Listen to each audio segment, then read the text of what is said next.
ఏలూరు జిల్లా Jeelugumilli circle police station పరిధిలో ఉన్న అన్ని వ్యవసాయ క్షేత్రాలలో విద్యుత్ ట్రాన్స్ఫార్మర్లను దొంగిలించిన దొంగలను పోలీసులు అరెస్టు చేశారు. నిందితులు ముగ్గురు వ్యక్తులను అదుపులోకి తీసుకుని 10 కేజీల కాపర్ వైర్ను స్వాధీనం చేసుకున్నట్లు ఎస్పీ ప్రతాప్ శివకిషోర్ వెల్లడించారు.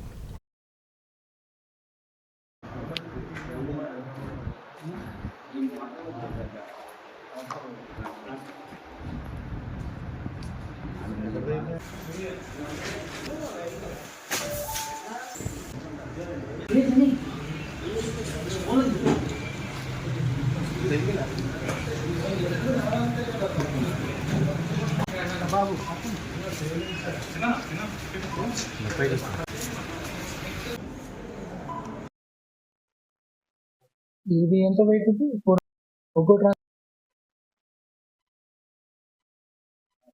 మీడియా మిత్రులందరికీ స్వాగతం. ఈరోజు మన ఏలూరు పోలీసు, ఎస్పెషల్లీ మన జీలుగుమిల్లి సర్కిల్ పోలీస్ అందరు కలిసి ఒక మంచి ముఠాన్ని పట్టుకున్నారు.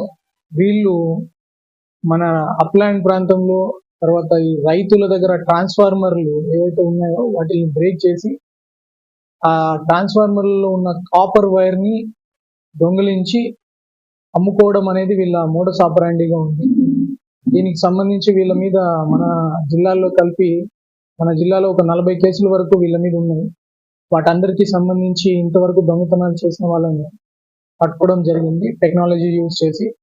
ఈ కేసులో 5 మంది ముద్దాయిల్ని ఈ కేసుల్లో మనం ఈరోజు అరెస్ట్ చేయడం జరుగుతుంది. దీంట్లో ఈ గోపు కిరణ్ అనే వ్యక్తి, కొనుకుమాటి నరసింహారావు, షేక్ హుస్సేన్, ఈ ముగ్గురు మేజర్ గ్రూప్.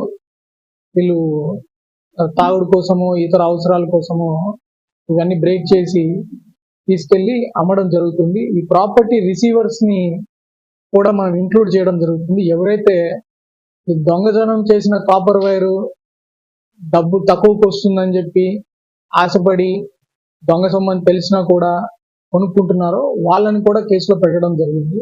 వీళ్ళందరూ కలిసి తోట శ్రీనివాసరావు అమ్మే వాళ్ళు. ఈ తోట శ్రీనివాసరావు మళ్ళీ అది విజయవాడకి చెందిన ఈ సతీష్ అనే అమ్మి అది అక్కడి నుంచి ఇది ఢిల్లీకి పంపించేవాళ్ళు. సో ఈ మొత్తం చైన్ ని కూడా పట్టుకోవడం జరుగుతుంది. So this is all an example అందరికి. ఎవరైతే ఈ రైతుల్ని ఇబ్బంది పెట్టే విధంగా వీళ్ళకు ఒక చిన్న దొంగతనం లాగా అనిపించవచ్చు. ఒక్కొక్క ట్రాన్స్ఫార్మర్ కొట్టేసి ఒక్కొక్క ట్రాన్స్ఫార్మర్ లో ఒక 20 కేజీల వరకు వీళ్ళు కాపర్ అమ్ముకోవడానికి చేస్తున్నారు. వీళ్ళకి వచ్చేది ఒక 10,000 11,000 అయినా ఆ ట్రాన్స్ఫార్మర్ ని మళ్ళీ ఎలక్ట్ చేయాలనుకున్న ఆల్మోస్ట్ ఒక 2 లక్షల వరకు మన